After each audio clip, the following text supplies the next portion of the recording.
quero ler na Bíblia uma peça da literatura judaica, das mais famosas e mais conhecidas.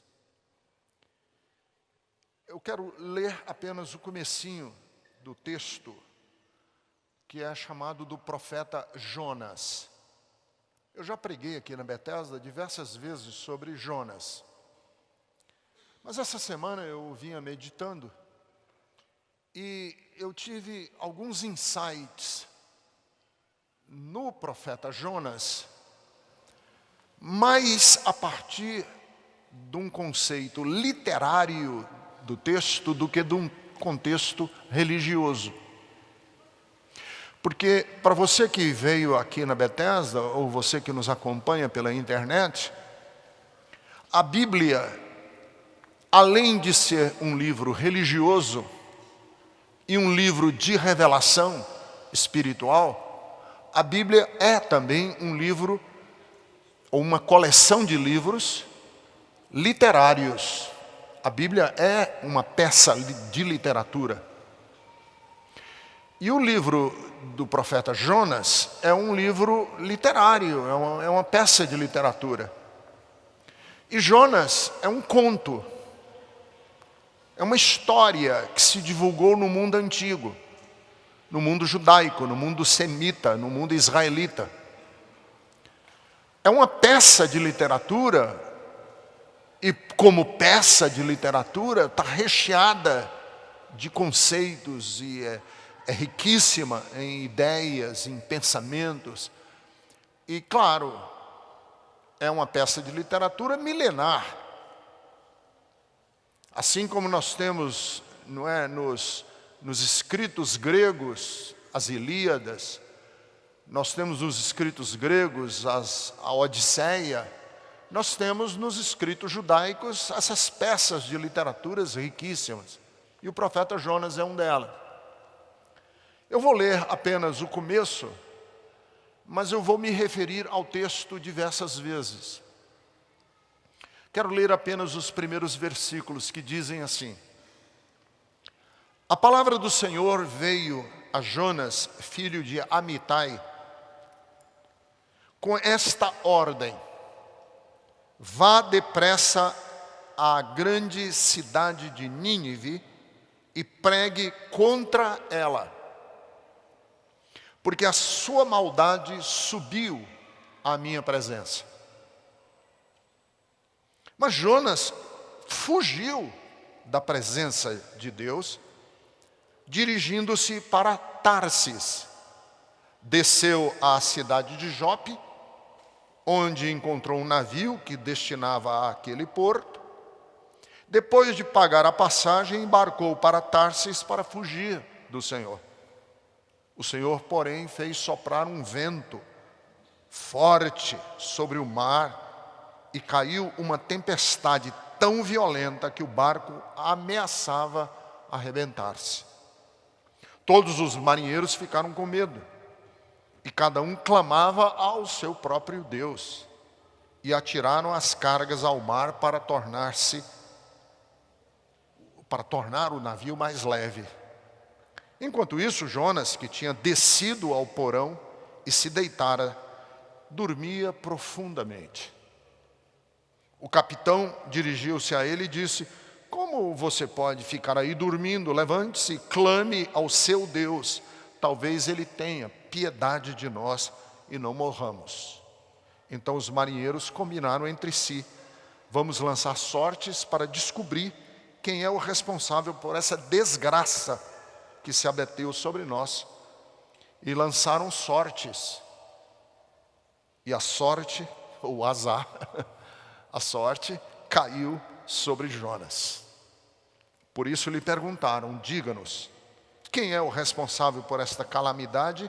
Qual é a sua profissão? De onde você vem? Qual é a sua terra? A que povo você pertence?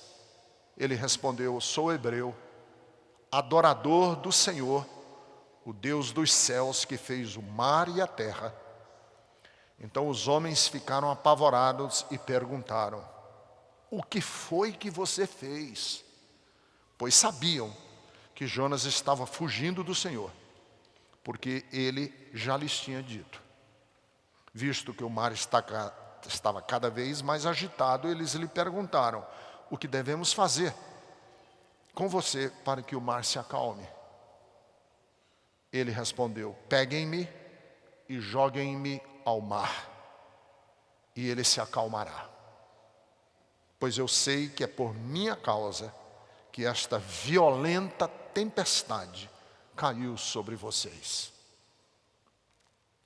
Meu Deus, dá-nos da tua graça, fala conosco, orienta-nos, guia-nos e fala com cada pessoa, porque nós já levantamos as nossas mãos para nos abrirmos para a tua palavra.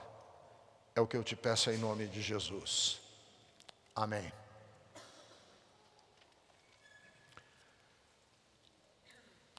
Como é uma peça de literatura, essa história tem 3 grandes personagens.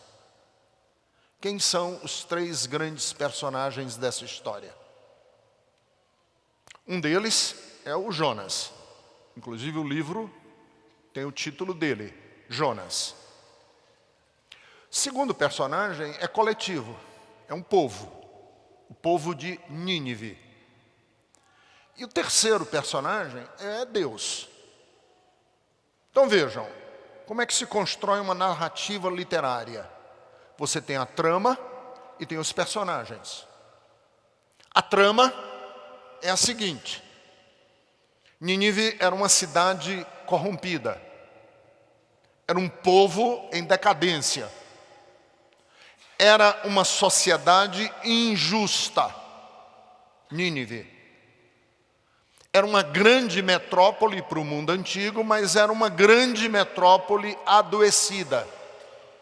Adoecida pela violência, adoecida pela injustiça, adoecida por pecados coletivos e estruturais. Porque vocês sabem que existem pecados pessoais e existem pecados estruturais.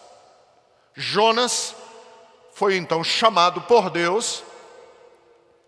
Os 3 personagens, Jonas, Nínive e Deus, formam o tripé da história. O tripé onde a história vai se organizar.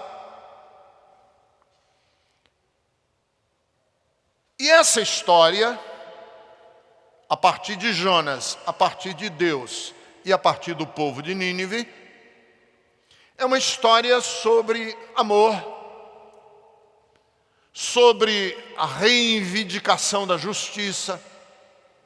É uma história que nos fala sobre o nosso compromisso social, com o nosso envolvimento, com a nossa responsabilidade cidadã, com a nossa capacidade de transpor fronteiras, a nossa capacidade de transpor culturas.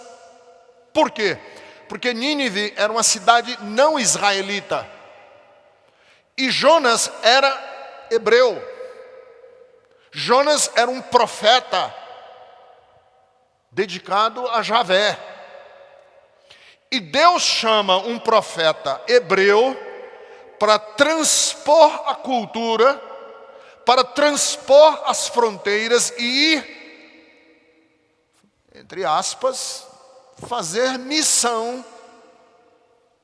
E eu coloco aspas aqui, já já eu vou explicar porque eu estou colocando essas aspas. Fazer missão num país estrangeiro, em Nínive. E como essa história tem 3 principais personagens, eu quero ir de um por um, falar com vocês sobre cada um desses 3 personagens.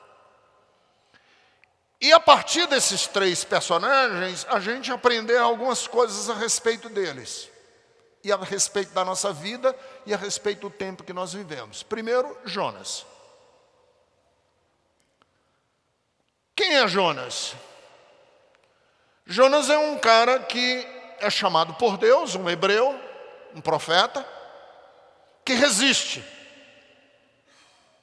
Deus diz: vá para Nínive e ele foi para Tarsis. Vá para a direita, ele foi para a esquerda. Vá para a esquerda, ele foi para a direita. Ele está no navio. Claro que isso aqui é uma narrativa literária. O navio começa a enfrentar uma tempestade. Os marinheiros do navio começam a aliviar a carga para o navio não afundar. Não resolve o problema, a tempestade não cede, eles lançam sorte, eles lançam dados, tiram sorte lá para saber o que está acontecendo. E quando eles tiram a sorte bingo, caiu em cima do Jonas. E eles perguntam, o que foi que você fez? Quem é você? Da onde você vem? O que você está fazendo dentro desse navio?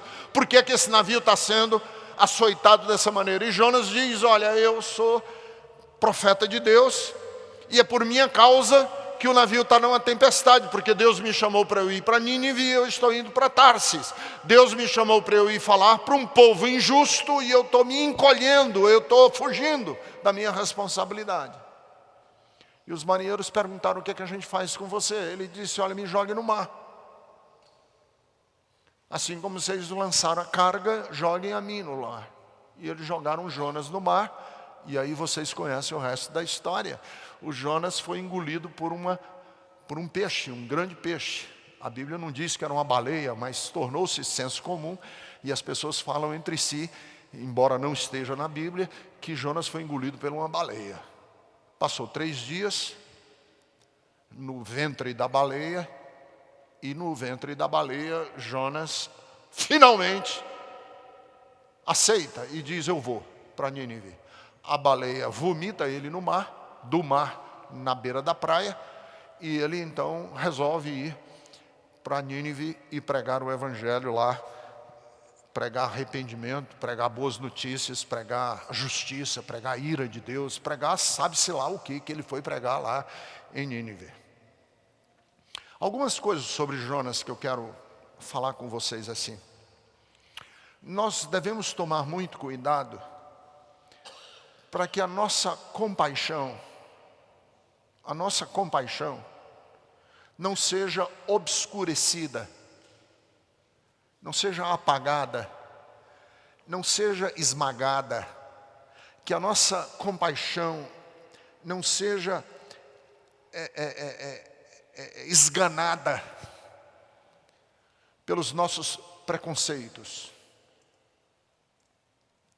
Que nenhum preconceito meu seja maior do que a minha compaixão. Nenhum preconceito meu pode ser maior do que a minha compaixão. Porque Deus disse para um hebreu, vá à cidade de Nínive. E um hebreu disse, não vou. Para Nínive eu não vou, porque é um povo diferente, é um povo estranho, é um povo estrangeiro. Para Nínive eu não vou. Porque para Nínive era como se eu estivesse sendo chamado por Deus para ir para a Venezuela, ou para ir para o Haiti, ou para ir para o Paraguai, ou para ir para um outro país que não é o meu. Eu não vou, não tenho nada a ver com esse povo. Eles não falam a minha língua, o costume deles não é o meu costume, eu não os respeito, eu não os amo, eu não tenho por eles nenhum afeto, eu não tenho por eles nenhuma conexão, não tem liga, não tem pele entre eu e eles, por que eu vou? Eu não vou se o meu preconceito for maior do que a minha compaixão. E aí nós devemos cuidar para que o nosso mundo, a nossa cultura e os nossos gostos não se universalizem. Porque é muito fácil eu achar que o meu gosto, aquilo que eu gosto, aquilo que eu aprecio, aquilo que eu aprovo, se torne universal. E quando aquilo que eu gosto, como aquilo que eu aprecio, quando a minha cultura, o meu jeito de ser, quando aquilo que eu tenho liga e eu tenho conexão se tornam universais, eu me torno preconceituoso. Deixa eu explicar para vocês. Há muitos anos, a mãe do Vili, a Vanina, eu nem me lembro como foi o contexto, mas a Vanina, há muitos anos, entrou em contato comigo através do Vili, porque ela falou que uma moça da África do Sul estava presa. Da África do Sul estava presa. E a delegacia de polícia onde ela estava presa ficava perto da minha casa. E a Vanina falou para mim, através do Vili, se eu podia ir visitar essa moça na delegacia, na polícia.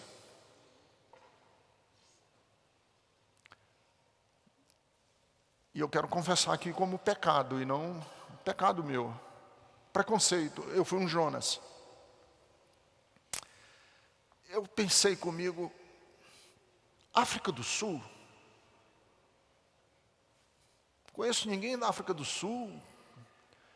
E aí eu me lembro que a Vanina pediu para eu ir conversar com ela, porque a menina não falava inglês, não falava português, e a Vanina sabia que eu falo inglês. E ela estava presa na delegacia por tráfico internacional de drogas. Uma delegacia perto lá de casa. Pensei, África do Sul, eu tenho um trauma com drogas, porque a minha família, eu tive problemas na minha família com drogas. Um dos meus irmãos sofreu muito ao longo dos anos, viciado em drogas. Eu tive muitos problemas em casa por causa da droga.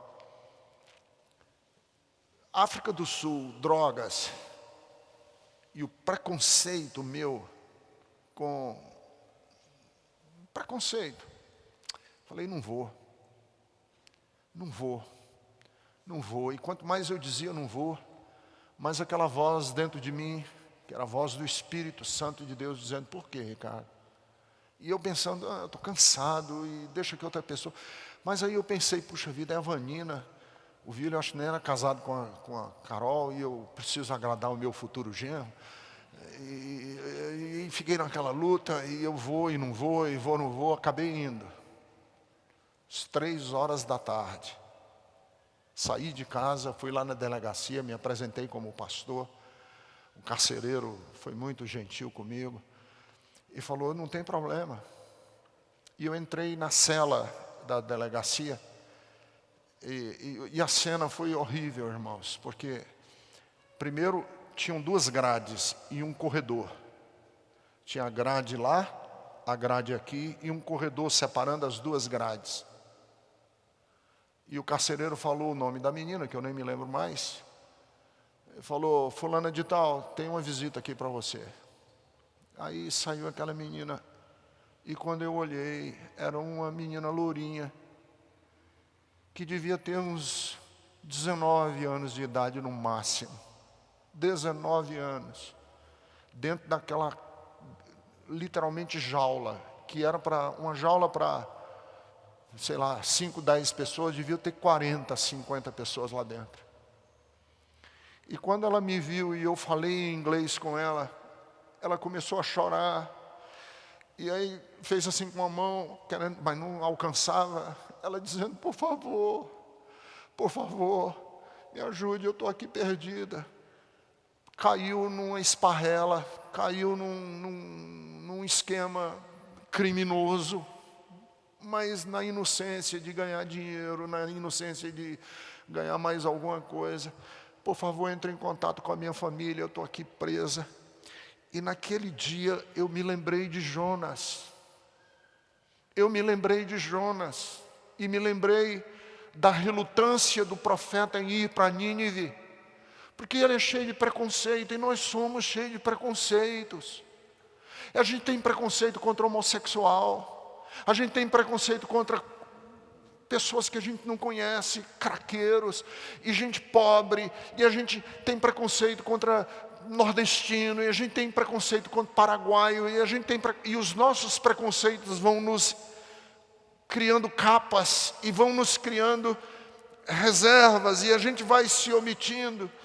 E eu conversei com essa menina há alguns momentos, orei com ela, ela chorou um monte. Depois eu soube que ela ainda ficou mais um ano e meio presa. Depois ela voltou para a África do Sul. Mas eu quero dizer para vocês assim, Quem é Jonas? É um homem que deixou que a compaixão dele fosse esmagada pelo preconceito. Um homem que permitiu que os escrúpulos morais e a sua própria cultura e a própria família proibissem ele de ser um agente de justiça num país que estava se desmoronando, que era Nínive. A segunda coisa sobre Jonas que me chama muita atenção quando eu leio a história de Jonas é que a gente não deve, todos nós, e aí tem a ver comigo isso, a gente não deve silenciar, apagar as vozes internas que falam com a gente, as vozes que falam a partir do nosso coração. Eu hoje até brinquei no Twitter e eu coloquei assim: se você ouve vozes, eu não tenho medo de dizer que você está ficando doido. Você está ficando maluco. Se você ouve vozes, você está ficando doido. Mas se você não ouve a voz do seu coração, você tem problemas ainda mais graves. E foi isso, quando a Vanina disse para mim: Ricardo, por favor, visite essa menina lá. Eu comecei a ouvir vozes, mas não eram vozes audíveis, que eu não estava ficando doido. Eram vozes da minha alma. Eram as vozes da sensibilidade, da gentileza, dos afetos. Deus falou para Jonas, e todo o esforço de Jonas foi silenciar essa voz interna do coração dele. Quantas vezes eu já fiz isso na minha vida? Eu lutei, relutei, e eu liguei a televisão, e eu dispersei, porque eu não queria ouvir o que o meu coração estava me falando. Porque se o meu coração estava falando sobre ternura, compaixão, solidariedade, com certeza não era coisa da minha cabeça. Essa é a voz de Deus. Você sabe que, assim, eu sou muito racional. Eu gosto muito de pensar coisas que fazem sentido. Eu não tolero frases de efeito. Eu não tolero frases religiosas que não têm conexão com a vida. Eu não tolero. Eu sou um cara que eu sou muito pé no chão. Mas eu não consigo tirar da minha cabeça um versículo da Bíblia em que Jesus diz assim: as minhas ovelhas ouvem a minha voz. Ouvem a minha voz. As minhas ovelhas ouvem a minha voz. E que voz é essa, pastor Ricardo? Não é voz audível. É aquela voz do interior, do coração, lá dentro, silenciosa, que diz a mim alguma coisa sobre afeto, sobre amor, sobre envolvimento, sobre compaixão, sobre sair do meu lugar, sobre dar o próximo passo, de não ser um cara frio, insensível. Hoje de manhã eu preguei sobre o que é um pastor que tem fé. O que é um pastor que tem fé? No conceito religioso do mundo de hoje, quem é um pastor que tem muita fé? No conceito religioso do mundo de hoje, um pastor que tem muita fé é um pastor que consegue produzir muitos milagres na sua igreja, certo?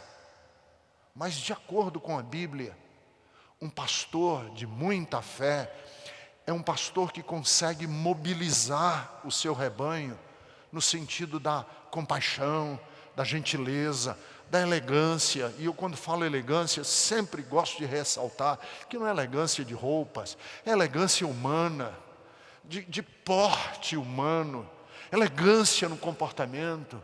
Esse é um pastor que tem fé, porque a vida que ele consegue mover na igreja é uma vida segundo Jesus.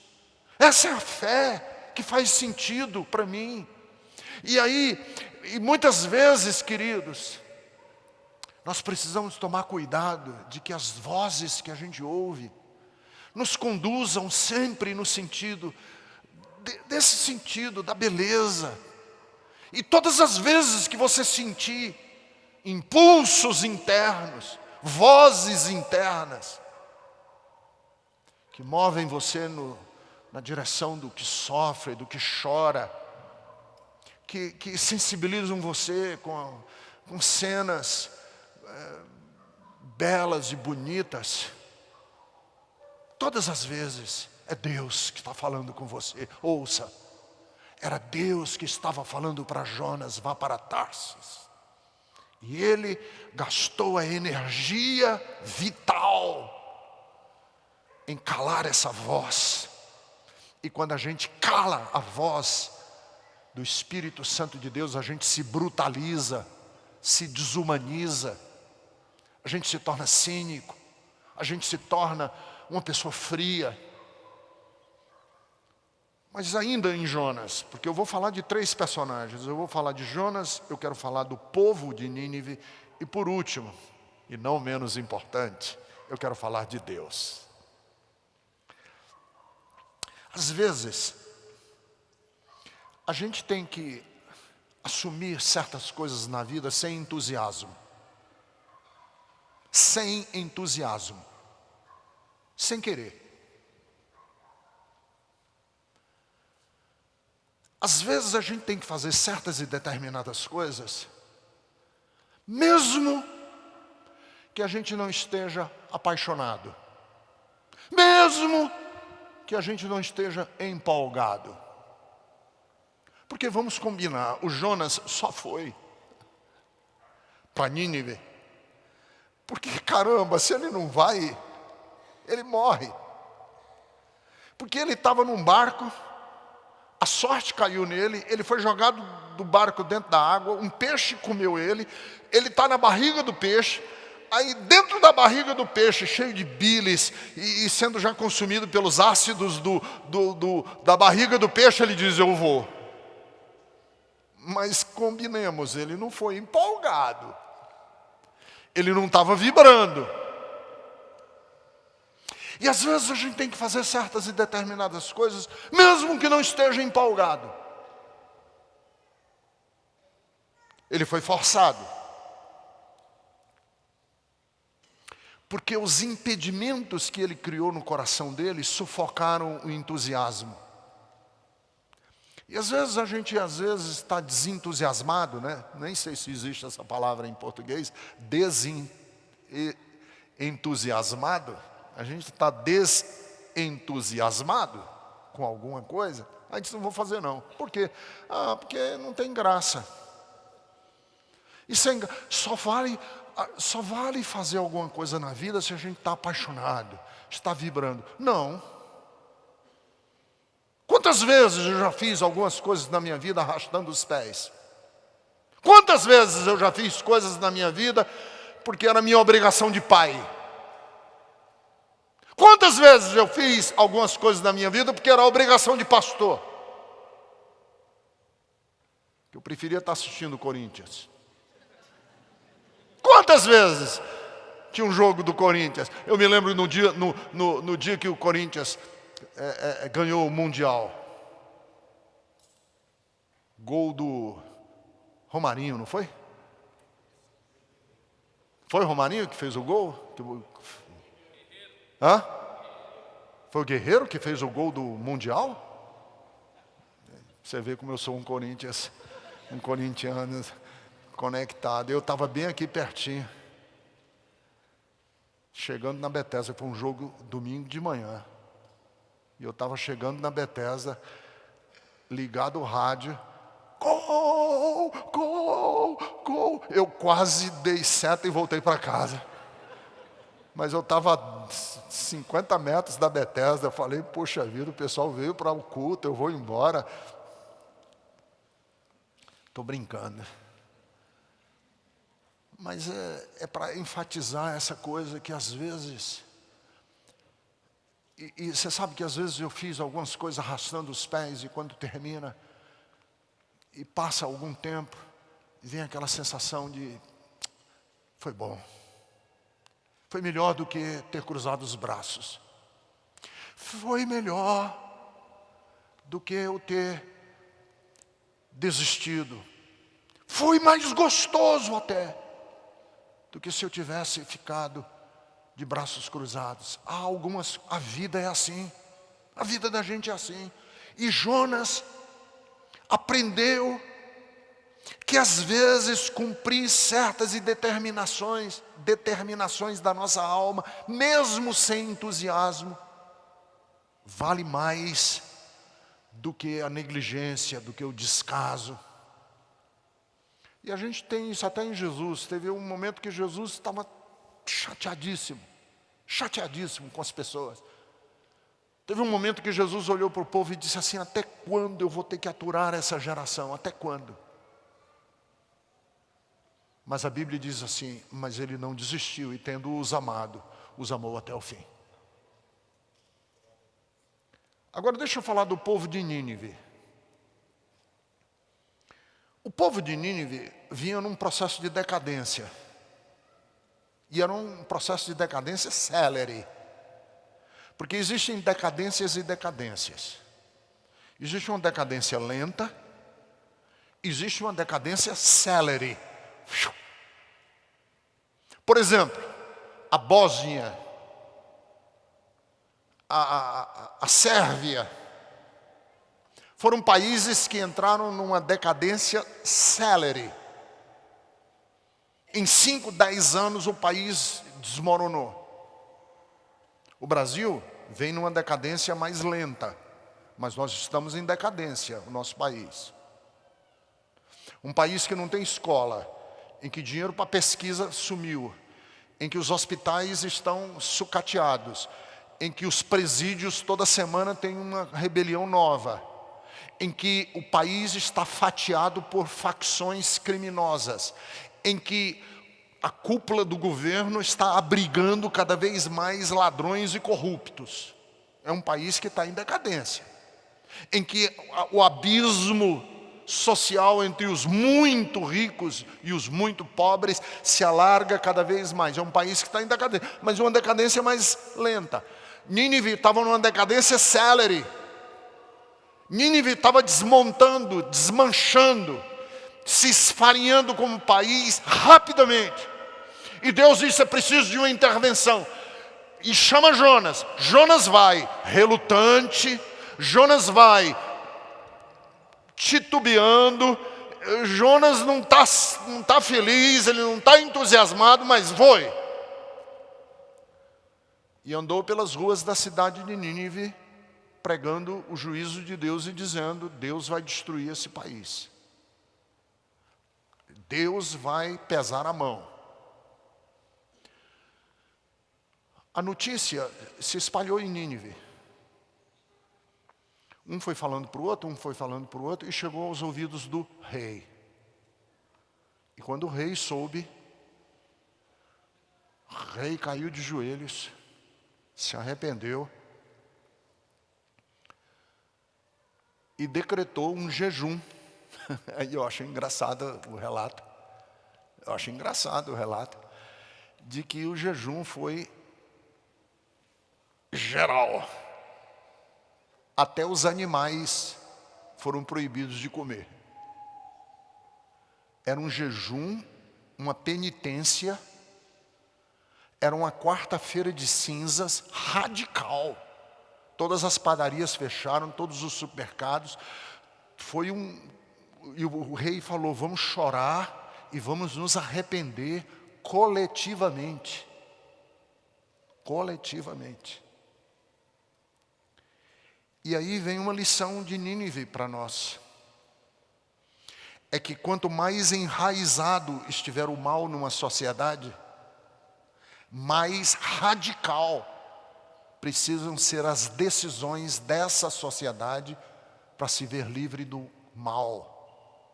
Quanto mais enraizado tiver o mal, mais radical precisam ser as decisões para que esse mal seja erradicado. Vejam, o pêndulo que foi ao extremo da maldade esse pêndulo tem que voltar com a mesma intensidade na direção da gentileza e na direção da elegância humana.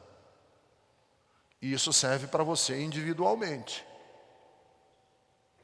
Quanto mais promíscua for a sua vida, mais radical você precisa ser em relação à sua vida passada. Quanto mais fundo você for no pecado, mais radical você tem que ser na direção oposta àquilo que estava destruindo você. Intolerância zero com aquilo que me destrói. Intolerância zero com aquilo que me mata. Essa é a filosofia dos Alcoólicos Anônimos.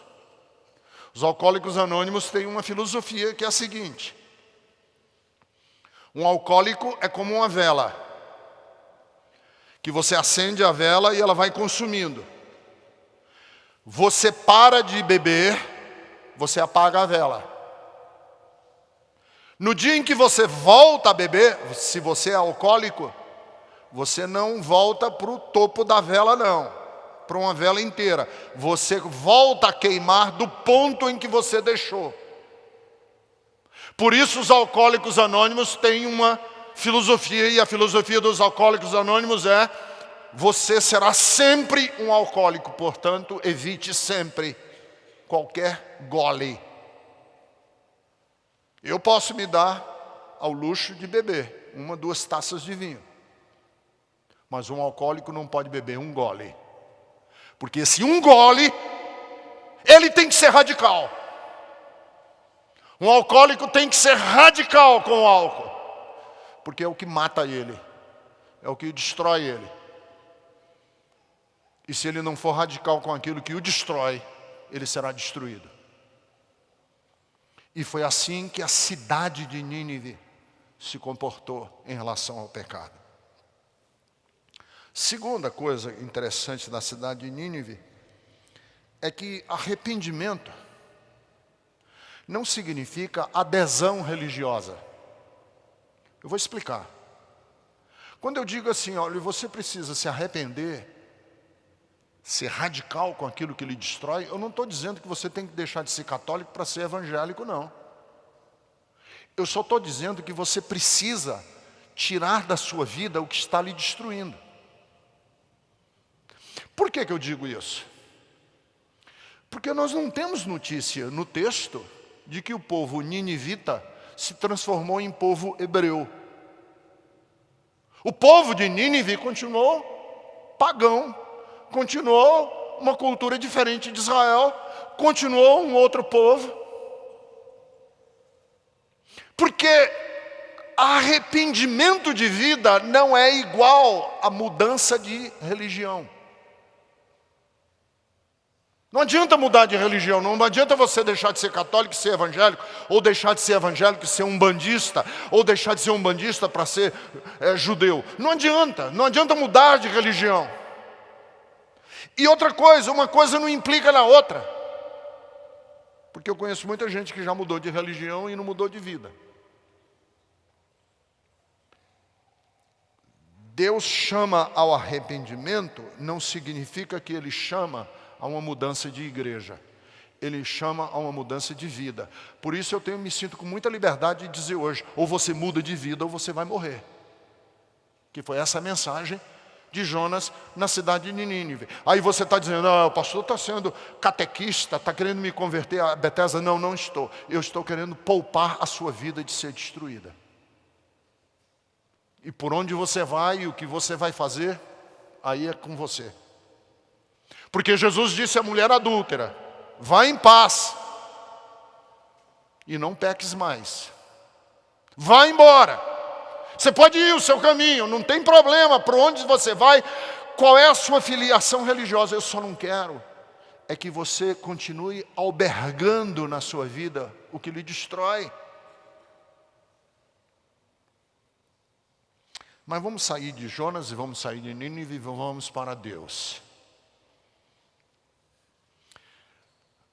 De Deus eu quero pegar essa expressão. No capítulo 1, versículo 2, diz assim, vá depressa pregue contra Nínive. Pregue contra Nínive.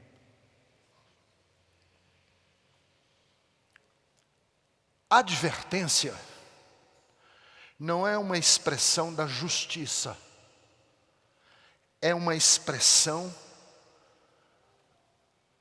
do esforço que é produzir mudança.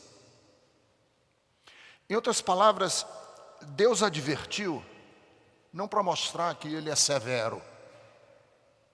Deus advertiu não para reivindicar a sua justiça. Deus advertiu para mostrar o tamanho do seu amor. Vá lá e esmurre a mesa, pregue com veemência, fale com toda a força. Para quê?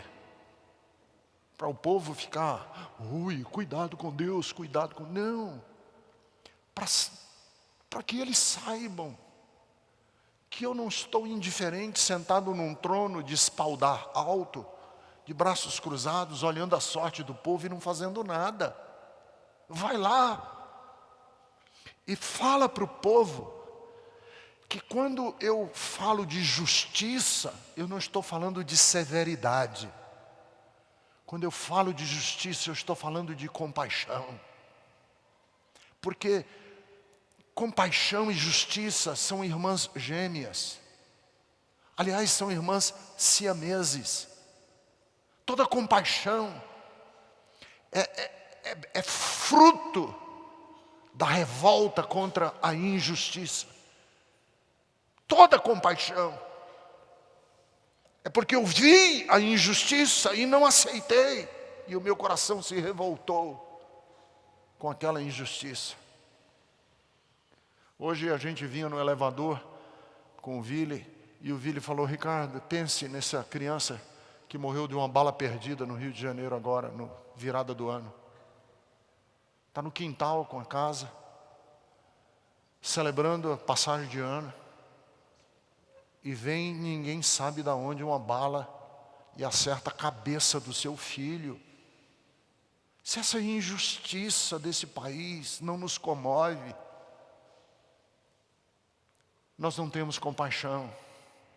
E se a gente tem compaixão, a gente se revolta com tanta injustiça num país tão rico como é o Brasil.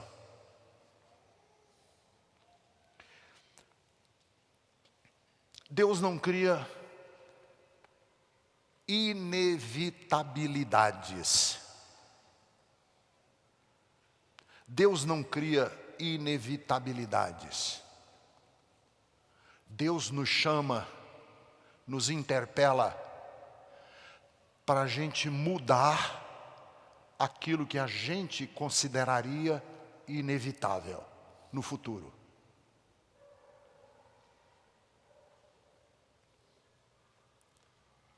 O futuro de ninguém está pronto.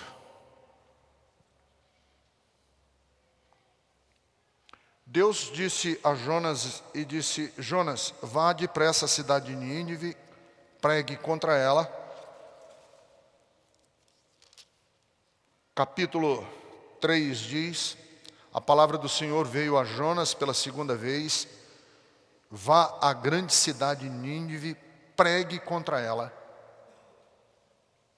Jonas entrou na cidade, percorreu durante um dia proclamando o seguinte: daqui a 40 dias, Nínive será destruída.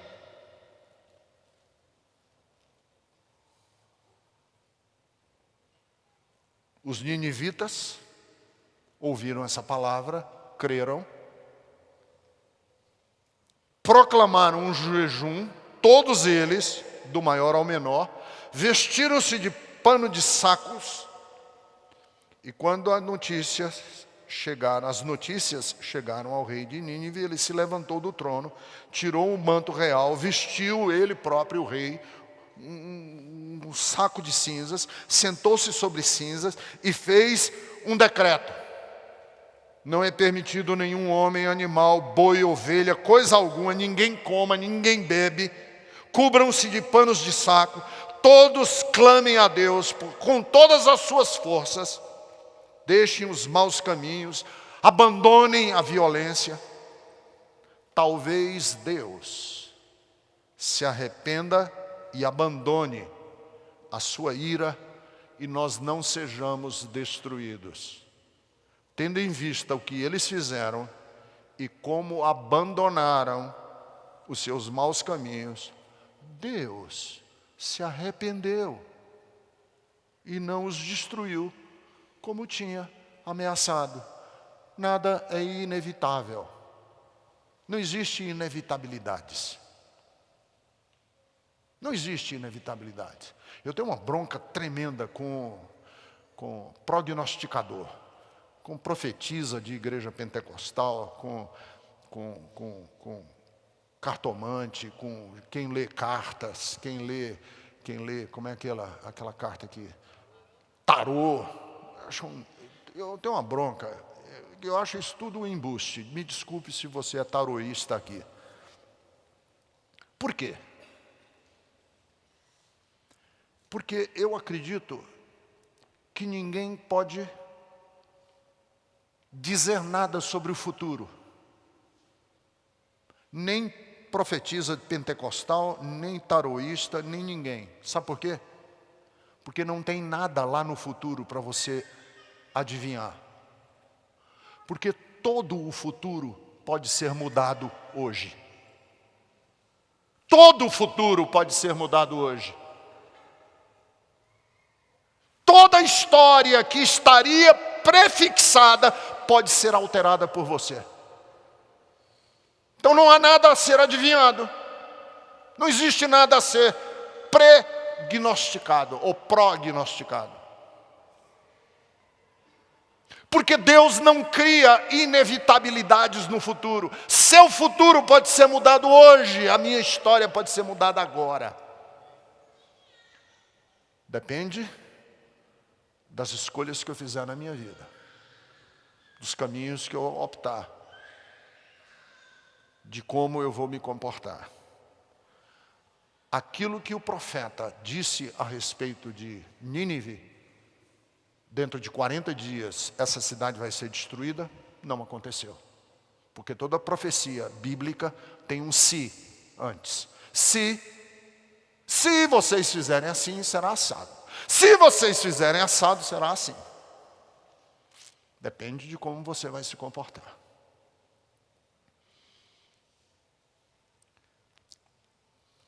Advertência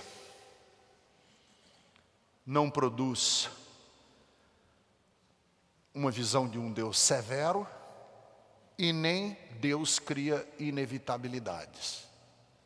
Mas por último, e não menos importante, sobre Deus.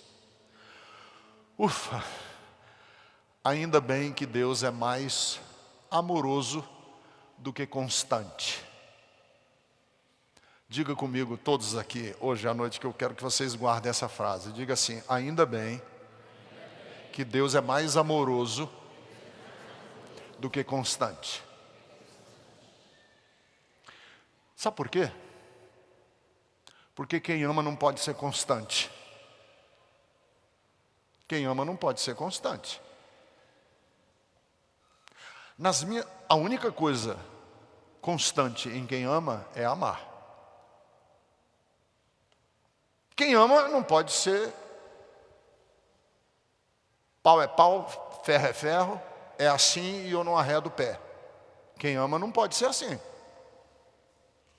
Porque o outro com o qual eu estou me relacionando vai sempre impor sobre mim mudanças no meu comportamento. Porque eu amo. Ainda bem que Deus é mais amoroso do que constante, porque senão nós estaríamos perdidos, todos nós. Se Deus fosse preto no preto, branco no branco, você estaria perdido já há muito tempo. E a Bíblia diz, ainda bem que são as misericórdias de Deus que não nos fazem ser consumidos. E uma das coisas que eu acho interessante é assim, eu às vezes converso com crentes que dizem, eu digo assim, olha, Deus é amor. Aí os crentes dizem assim, Deus é amor, mas Ele também é justiça. Aí eu digo, é interessante, a gente só usa essa frase, Deus é amor em relação a nós, e Ele é sempre justiça em relação aos outros. Eu nunca vi ninguém dizer assim, Jesus é muito amoroso com os outros e comigo é só justiça. A gente sempre inverte a lógica.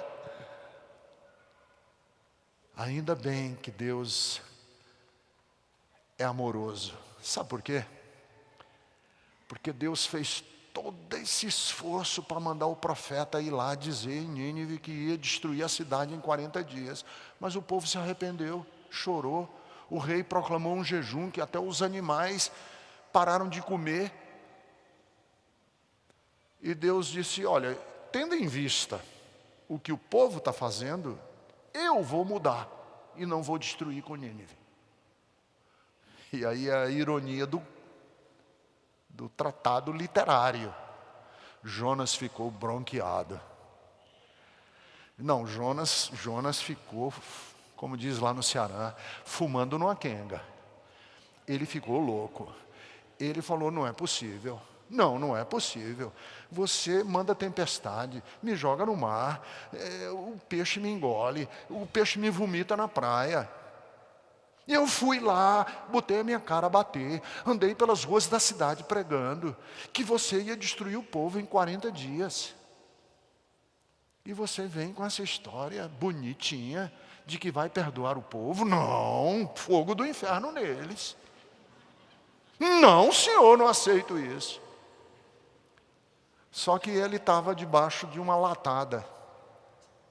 Tinha crescido uma latada que estava dando sombra a ele. E todo dia ele aguava aquela latada, o Jonas, e reclamando de Deus, e bronqueado com Deus, e amuado, e chateado. E ele todo dia aguava, podava a plantinha para ela dar uma sombrinha para ele. Deus disse, eu vou dar uma lição no Jonas. E Deus mandou uma praga. E a planta morreu. E Jonas começou a chorar pela plantinha. E Deus disse, vem cá, profeta. Você ficou triste porque uma planta morreu? E você não quer que eu, Deus, tenha compaixão de 120 mil almas que não sabem discernir a mão direita da mão esquerda? Você, como que espera? Por isso que eu falei, quem é o pastor que tem fé? É o que produz profetas, ranitas, amargurados? Ou é de gente com coração sensível? Deus diz, como que você espera de mim, Deus, que eu seja justiça, fogo e enxofre em cima dos ninivitas, quando você, Jonas, teve compaixão de uma árvore, e eu não vou ter compaixão de vidas humanas, meninos, meninas, idosos, gente com deficiência, os surdos de Nínive, eu não vou ter compaixão deles. Eu não vou ter compaixão de crianças com deficiência. Você queria que eu jogasse fogo em cima desse povo? Que espécie de profeta é você? E a história termina assim, não tem fim.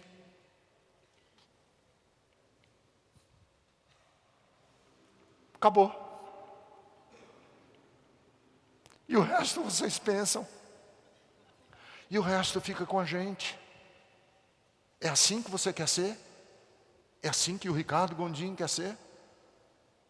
Ou nós vamos ser uma expressão compassiva, amorosa, bondosa, com um mundo tão sofrido, tanta gente sofrendo no mundo, e a gente fechada em nós mesmos? E é assim que eu quero terminar hoje à noite, perguntando a você, que tipo de pessoa você quer ser em 2018? Fique em pé.